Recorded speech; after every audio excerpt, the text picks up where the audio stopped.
Good morning student. आज एक बहुत महत्वपूर्ण थ्योरम से हम शुरुआत कर रहे हैं कि आर एक पीआईडी है जो कि फील्ड नहीं है। प्रूव दैट एक आइडियल मैक्सिमल होगा यदि वो इरिड्यूसिबल एलिमेंट से जनरेट हो, और कन्वर्सली इरिड्यूसिबल एलिमेंट से जो आइडियल जनरेट होगा वो मैक्सिमल होगा। इसमें फील्ड नहीं है लिखा हुआ है, इसकी वजह ये है, मैंने लिखी भी है, आप पीडीएफ पढ़ रहे होंगे साथ में। क्योंकि फील्ड में जो भी नॉन जीरो एलिमेंट होता है वो यूनिट होता है, उसका मल्टीप्लिकेटिव इन्वर्स होता है। तो फील्ड में किसी एलिमेंट के लिए इररिड्यूसिबल और रिड्यूसिबल का सवाल मतलब प्रश्न ही नहीं उठता, हम डिस्कस ही नहीं करेंगे। तो इस थ्योरम का हम प्रूफ देने जा रहे हैं। मान लीजिए पीआईडी की बात हो रही तो हर आइडियल सिंगल एलिमेंट से जनरेट होगा। मान लीजिए a is principal ideal generated by a. Show ये करना है कि ये इररिड्यूसिबल है। इररिड्यूसिबल के लिए दो शर्तें हैं, एक तो यूनिट नहीं होना चाहिए और जीरो नहीं होना चाहिए। तो इस पेज में इसी चीज़ को एम्फेसिस दिया गया है कि ये जीरो क्यों नहीं होगा और यूनिट क्यों नहीं होगा। जीरो क्यों नहीं होगा? क्योंकि अगर ये जीरो है तो जीरो से जनरेट होने वाला आइडियल नल आइडियल होगा, और नल आइडियल मैक्सिमल नहीं हो सकता। उसकी वजह यह है क्योंकि ये फील्ड नहीं है आर, तो इसमें एक ऐसा एलिमेंट जरूर होगा जो यूनिट नहीं है। तो जो नल आइडियल है उसके और ओरिजिनल आइडियल के बीच में ये आइडियल जनरेटेड बाय पी लाई करेगा। क्योंकि पी ये ज़ीरो नहीं है, पी को कंटेन करेगा, इसलिए ये नल आइडियल इसमें प्रॉपरली कंटेन्ड है। क्योंकि पी यूनिट नहीं है तो वन पी में नहीं होगा, तो पी भी प्रॉपरली कंटेन्ड इन आर होगा। तो जीरो आइडियल मैक्सिमल आइडियल नहीं है, इसलिए ए को जीरो होने की परमिशन नहीं है। इसी तरह से ए यूनिट नहीं होगा, क्योंकि अगर यूनिट होता तो उससे जनरेट होने वाला जो आइडियल है वो ओरिजिनल पीआईडी हो जाएगा, तो ये आइडियल मैक्सिमल नहीं रह जाएगा। उसकी वजह क्या है कि अगर ए यूनिट होगा तो ए इनवर्स ए आइडियल में हो जाएगा। वन जब आइडियल में होता है तो वो आइडियल ओरिजिनल रिंग हो जाता है। ये हमने कई बार डिस्कस किया है। मेन थ्योरम में लौट के आते हैं। ए को हमें प्रूव करना है इररिड्यूसिबल। मान लीजिए मैं ए के फैक्टर करने का प्रयास कर रहा हूँ, a is equal to b c. ध्यान रखना है ऐसे केसेस में ideal generated by A is subset of ideal generated by b होगा। कारण ये है कि a is equal to b c है, तो जो भी ए का मल्टीपल होगा ए की जगह बी सी रख देंगे, इसको सॉल्व करेंगे तो बी का मल्टीपल अपने आप हो जाएगा। इस वजह से ideal generated by A is subset of ideal generated by B हो जाएगा। लेकिन आइडियल जनरेटेड बाय ए तो मैक्सिमल था, तो इसका मतलब अगर बी ए को कंटेन कर रहा है तो या तो बी ए के इक्वल होगा या ओरिजिनल पीआईडी के इक्वल होगा। मान लीजिए बी ओरिजिनल पीआईडी के इक्वल है, ओरिजिनल पीआईडी में वन है, तो one is multiple of B लिया, इसको लेते ही बी यूनिट आ गया। और मान लीजिए आइडियल बी अगर आइडियल जनरेटेड बाय ए के इक्वल है, तो बी जो कि आइडियल जनरेटेड बाय बी में होगा, B is equal to one B से, तो B ideal generated by A में भी हो जाएगा। इस तरह से बी इज इक्वल टू के वन ए हो जाएगा। लेकिन ए तो ऑलरेडी बी सी है, तो बी को इज इक्वल टू के वन बी सी लिखा गया है। अब बी को आप के वन बी सी को लेफ्ट में ले आइए, बी कॉमन ले लीजिए। इंटीग्रल डोमेन का केस है, बी नॉन जीरो है, तो one minus k one c zero हो जाएगा, तो वन इज इक्वल टू के वन सी, सी यूनिट हो जाएगा। इस तरह से आपने देखा कि अगर a is equal to b c है या तो बी यूनिट है या सी यूनिट है। यानी ए के जब भी फैक्टर्स करने का प्रयास कर रहे हैं उसमें से एक जो है यूनिट होना कंपलसरी हो गया।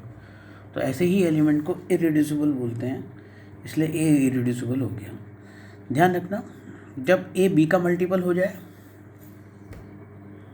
ये ऊपर है ए बी का मल्टीपल है और बी ए का मल्टीपल है, तो इसका मतलब बी डिवाइड ए और ए डिवाइड बी।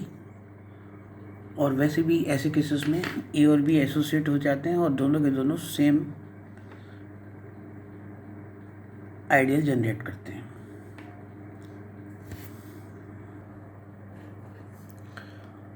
अब इसका जो हमने प्रूव किया था, मैक्सिमल माना था तो प्रूव किया था कि वो इररिड्यूसिबल होगा।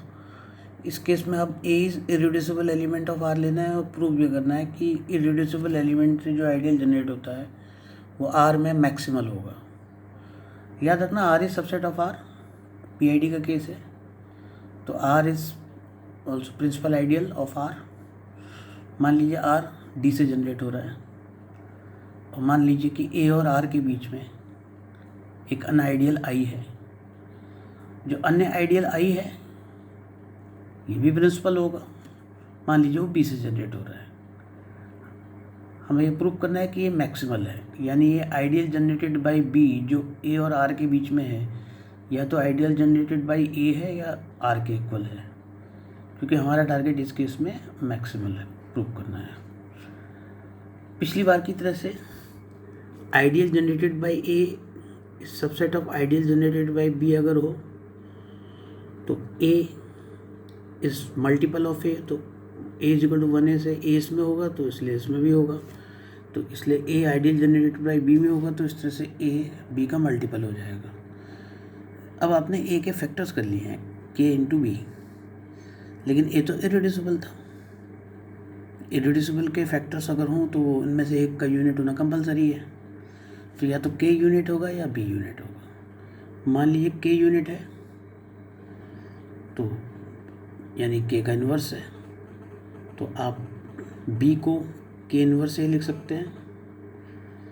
इस तरह से बी का मल्टीपल ए का मल्टीपल हो गया, तो ideal generated by b subset of ideal generated by a. ये स्टेप बहुत इंपॉर्टेंट होता है क्योंकि जो बी का मल्टीपल है वो के का मल्टीपल हो जाएगा, तो ideal generated by b subset of ideal generated by a हो जाएगा।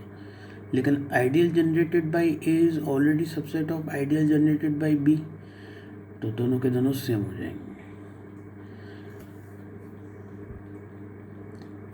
अगर बी यूनिट है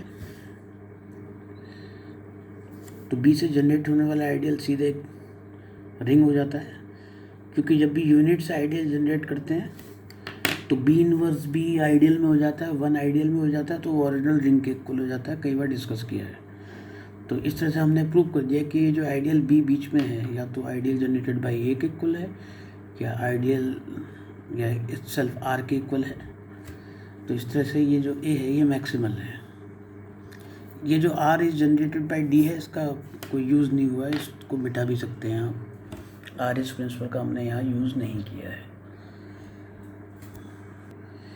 एक चीज़ को डायरेक्ट भी यूज़ कर सकते हैं, अगर ए डिवाइड बी है और बी डिवाइड ए है तो ए और बी से जो आइडियल जनरेट होते हैं वो सेम होते हैं, जो भी प्रिंसिपल आइडियल जनरेट होंगे वो सेम होंगे। इस चीज़ को आप डायरेक्ट भी लिख सकते हैं, बार बार उसी चीज़ का प्रूफ दिखाया जा रहा है जो ये हम इस तरह से यहाँ लिख रहे हैं। कुछ डेफिनेशन है, मोनिक पॉलिनोमियल किसे बोलेंगे। मान लीजिए एक पॉलिनोमियल एफ एक्स है जिसकी डिग्री एन है, एन डिग्री है, तो हाईएस्ट डिग्री टर्म जो एक्स एन वाला है उसका कोफिशिएंट नॉन जीरो होगा, तभी इसकी डिग्री एन बोली। अगर ये ए एन जो है ये यूनिटी हो जाए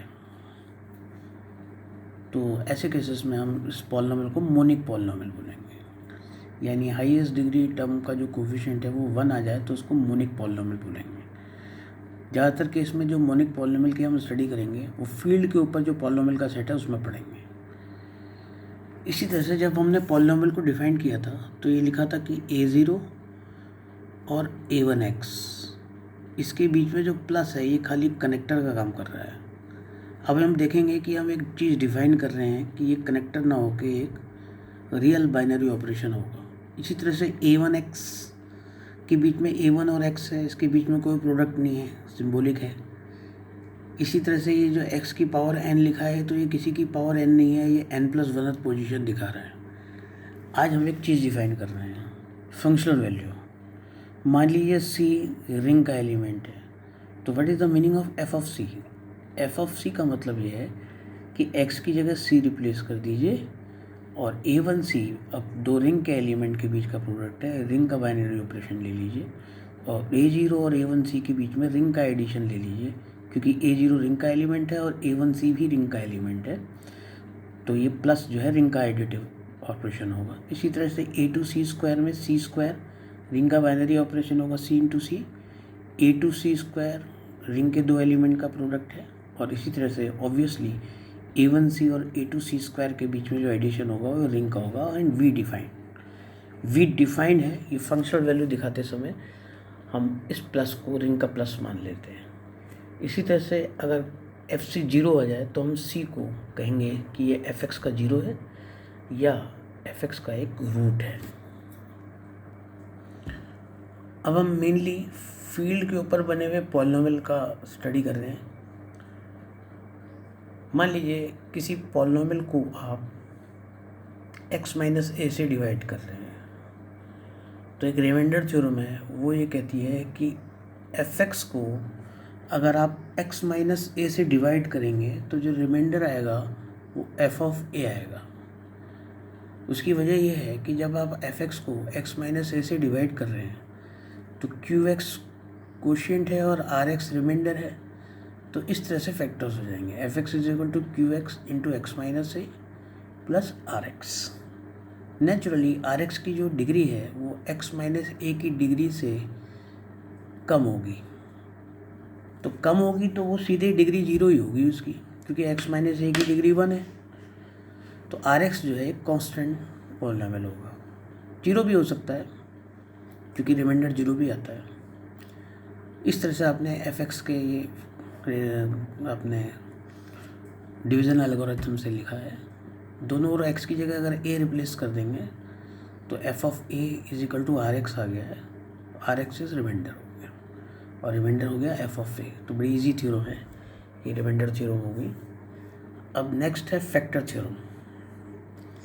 अगर f फील्ड है, फील्ड के ऊपर आप पॉलिनोमियल का सेट बना रहे हैं, तो कहता है कि a अगर 0 है fx का, यानी fa 0 है, तो x माइनस a उसका फैक्टर होगा और कन्वर्स भी इसका ट्रू है। मान लीजिए x माइनस a फैक्टर है, तो fx is equal to qx into X minus a हो जाएगा और दोनों ओर x की जगह a पुट कर देंगे तो सरलता से f of a is equal to 0 आ गया। ये f ऑफ a है। इसी तरह से मान लीजिए a 0 है तो f ऑफ a 0 होगा। डिवीज़न एल्गोरिथम से small fx is equal to qx into X minus a plus rx, दोनों ओर x की जगह a रख दिया तो f of a is equal to rx हो गया। लेकिन a तो 0 था, तो इसका मतलब f ऑफ a 0 होगा। जब f ऑफ a 0 होगा तो rx 0 हो जाएगा। जैसे rx 0 होगा तो small fx is equal to qx into X minus a, इससे स्मॉल fx का जो एक फैक्टर है वो x माइनस a हो गया। तो इस तरह से बड़ी सरलता से हमने रिज़ल्ट लिया है। ये रिज़ल्ट सरलता से इसलिए आ गया कि ये चीज़ें हम बचपन से ही पॉलिनोमियल में यूज़ करते आ रहे हैं, इसलिए हमने बड़ी आसानी से इनको प्रूव कर दी। मान लीजिए कोई इंटीग्रल डोमेन है, उसके ऊपर कोई पॉलिनोमियल बनाया गया है, उस पॉलिनोमियल के फैक्टर्स करने का प्रयास कर रहे हैं। फैक्टर्स करने के लिए केवल नॉन जीरो और नॉन यूनिट के ही फैक्टर्स करने का प्रयास किया जाता है, याद रखें हमेशा। अगर fx के फैक्टर्स करने का प्रयास किया गया वो gx इंटू hx आ रहे हैं, और अगर जितनी बार भी फैक्टर्स करने का प्रयास करें, अगर gx या hx dx में यूनिट है तो हम बोलेंगे कि ये पॉलिनोमियल इररिड्यूसिबल है। और अगर आप fx के ऐसे फैक्टर्स करने में सफल हो गए कि fx is equal to gx into hx, ना तो gx यूनिट है ना hx यूनिट है, तो ऐसे पॉलिनोमियल को रिड्यूसिबल पॉलिनोमियल बोला जाएगा। तो रिड्यूसिबल और इररिड्यूसिबल पॉलिनोमियल को बहुत ध्यान से पढ़ लें, क्योंकि आने वाले समय में हमने यूनिक फैक्टराइजेशन डोमेन पढ़ना है, वो पॉलिनोमियल्स के ऊपर ही ज़्यादा पढ़ा जाता है। वही बड़े बड़े रिजल्ट्स जो होते हैं पॉलिनोमियल्स के ऊपर ही होते हैं। एक चीज़ हमें बोलनी नहीं चाहिए कि पॉलिनोमियल्स में यूनिट कौन सी होती है। पॉलिनोमियल का मल्टीप्लिकेटिव इन्वर्स तभी निकलेगा जब उसकी डिग्री जो है वो 0 होगी, यानी केवल कांस्टेंट पॉलिनोमियल का ही एक दिन हमने डिस्कस किया था मल्टीप्लिकेटिव इन्वर्स प्राप्त किया जा सकते हैं। और एक बहुत इंपॉर्टेंट चीज़ होती है कि पॉलिनॉमियल में यूनिटी वही होती है और जो ऑलरेडी बेस सेट की होती है। यानी अगर कैपिटल F के ऊपर आप पॉलिनॉमियल का सेट बनाएंगे तो f ऑफ x की यूनिट्स वही होंगी जो ओरिजिनल f में यूनिट होंगी। इस चीज़ को हमें ध्यान रखना है। इस चीज़ को ध्यान में रखते हुए मान लीजिए फील्ड के ऊपर पॉलिनॉमियल बनाया और fx is equal to gx into hx किया। मान लीजिए डिग्री ऑफ gx भी डिग्री ऑफ fx से कम है और डिग्री ऑफ hx भी डिग्री ऑफ fx से कम है, दोनों की डिग्री fx से कम है, तो हम ये बोलेंगे कि ये पॉलिनॉमियल रिड्यूसिबल है। रिड्यूसिबल इसलिए हो गया ये क्योंकि दोनों की डिग्री fx से कम है।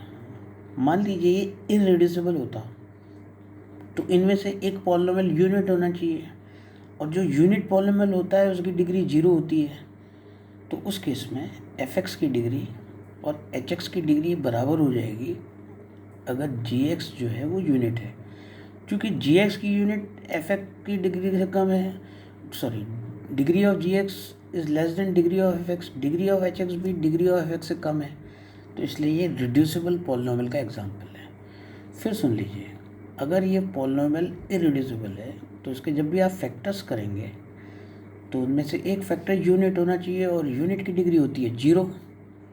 और फील्ड में के ऊपर पॉलिनॉमियल में आपको मालूम है कि degree of f is equal two degree of g plus degree of h हो जाएगी जब आप सॉल्व करेंगे इसे। तो अगर ये यूनिट होता gx तो इसकी डिग्री होगी 0, तो उस केस में डिग्री ऑफ fx और डिग्री ऑफ hx सेम हो जाएगी अगर gx यूनिट है।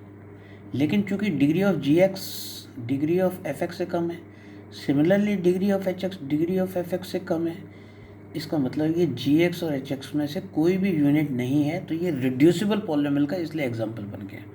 बड़ी सावधानी से इसका अध्ययन करें। जिस तरीके से हमने कल के लेक्चर में GCD पढ़ा था उसी तरह से पॉलिनॉमियल के GCD की भी घर में अच्छी तरीके से अध्ययन कर लें। डेफिनेशन सेम होती है। GCD मतलब ग्रेटेस्ट कॉमन डिवाइज़र। fx और gx का ग्रेटेस्ट कॉमन डिवाइज़र dx होगा। इसका मतलब dx कॉमन डिवाइज़र, यानी dx fx को भी डिवाइड करता है और dx gx को भी डिवाइड करता है। ग्रेटेस्ट का मतलब है कि बाकी जितने भी डिवाइज़र हैं कॉमन fx और gx के, dx उनमें सबसे बड़ा है। क्योंकि डिवाइज़र की भी बात हो रही है तो ग्रेटेस्ट का मतलब ये है if cx is any other common divisor of fx and gx then cx divide greatest common divisor यानी dx को। और GCD को लिखने का तरीका ये है कि fx और gx को एक सिंपल ब्रैकेट में लिखते हैं, वो उसका GCD लिखने का ट्रेडिशन है। ध्यान रखना नोटेशन क्या है क्या नहीं है ये सर्कमस्टांसेस के ऊपर भी होता है, क्योंकि यही चीज़ कोऑर्डिनेट ज्योमेट्री में कोऑर्डिनेट्स से लिखी जाती है। अंडरस्टूड है कि अगर हम GCD की बात कर रहे हैं और तो उसका चैप्टर पढ़ रहे हैं तो कोऑर्डिनेट्स नहीं है, GCD है। ठीक इसी तरह से जैसे पिछली बार पढ़ा था कि GCD अगर है dx तो GCD को इस तरह से fx और gx के लीनियर कॉम्बिनेशन की फॉर्म में लिखा जा सकता है। ये थ्योरम हमने पिछले टर्न पे भी की थी और ये इसके लिए भी ट्रू है। इसका एक सूक्ष्म प्रूफ मैं दे रहा हूँ। fx और gx के GCD की बात हो रही है तो आपने एक ऐसा आइडियल ले लिया जो fx और gx से जनरेट हो रहा है, यानी fx और gx के लीनियर कॉम्बिनेशन का कलेक्शन है। ये s लिख दिया है। पहली बात तो ये आइडियल है। ये ऐसे क्वेश्चन को हम बहुत बार पढ़ चुके हैं। दो एलिमेंट ले लीजिए, दोनों के दोनों fx और gx के लीनियर कॉम्बिनेशन होंगे। जब उसको सब्ट्रैक्ट करेंगे तब भी वो fx और gx के लीनियर कॉम्बिनेशन आ जाएंगे, तो वो एडिटिव एबिलियन ग्रुप हो जाएगा। आइडियल के लिए ज़रूरी है। दूसरी property RA belongs to S वाली, वो भी इजीली आ जाएगी। तो इस तरह से बड़ी इजीली हम इसको आइडियल प्रूव कर लेंगे। लेकिन कैपिटल fx तो PID होता है, हर आइडियल प्रिंसिपल होता है, तो ये S भी एक सिंगल एलिमेंट dx से जनरेट हो रहा होगा। तो नीचे कैलकुलेशन वही रिपीट है जो लास्ट टर्न में थी। इसका मतलब हर एलिमेंट dx का मल्टीपल है तो fx भी dx का मल्टीपल होगा, gx भी dx का मल्टीपल होगा, ये लिखा गया है। इसका मतलब dx fx को डिवाइड करता है और dx gx को भी डिवाइड करता है, यानी ये dx जो है कॉमन डिवाइज़र होगी। अब dx अगर fx और gx को डिवाइड करता है तो उनके लीनियर कॉम्बिनेशन को भी डिवाइड करेगा। इस तरह से हमने प्रूव कर दिया। अब ये सवाल ये होता है कि डी एक्स इस फॉर्म का है क्यों? डी एक्स इस फॉर्म का इसलिए है क्योंकि D X is equal to 1 into D X है। तो डी एक्स भी एफ एक्स और जी एक्स के लीनियर कॉम्बिनेशन की फॉर्म में लिखा जा सकता है। तो मान लीजिए वो लीनियर कॉम्बिनेशन एम एक्स और एन एक्स है। तो ये लाइन मैं यहाँ लिखना भूल गया, ये लिखा है वैसे, सॉरी लिख दिया। डी एक्स एस में है तो डी एक्स भी m x into f x plus n x into g x होगा। एफ एक्स और जी एक्स का भी लीनियर कॉम्बिनेशन होगा। और डी एक्स जो है एफ एक्स और जी एक्स को डिवाइड करता है, हम दिखा ही चुके हैं। और डी एक्स अगर कोई अन्य सी एक्स एफ एक्स को डिवाइड करता है और जी एक्स को, यानी सी एक्स इस अन्य कॉमन डिवाइज़र, तो सी एक्स डी एक्स को डिवाइड कर देगा, क्योंकि सी एक्स अगर एफ एक्स को डिवाइड करेगा तो F X into M X को डिवाइड करेगा। सी एक्स अगर जी एक्स को डिवाइड करेगा तो N x into g x को डिवाइड करेगा। और इस तरह से सी एक्स दोनों के एडिशन को भी डिवाइड करेगा, क्योंकि ए डिवाइड बी ए डिवाइड सी इम्प्लाइज ए डिवाइड बी प्लस सी। इस तरह से हमने डी एक्स को जी सी डी दिखा दिया। ये थ्योरम है तो पिछली बार की तरह से ही, लेकिन इसकी इंपॉर्टेंस बहुत ज़्यादा होती है। याद रखना, फील्ड के ऊपर बने हुए पॉलिनोमियल बहुत इंपॉर्टेंट सेट होते हैं। Thank you students.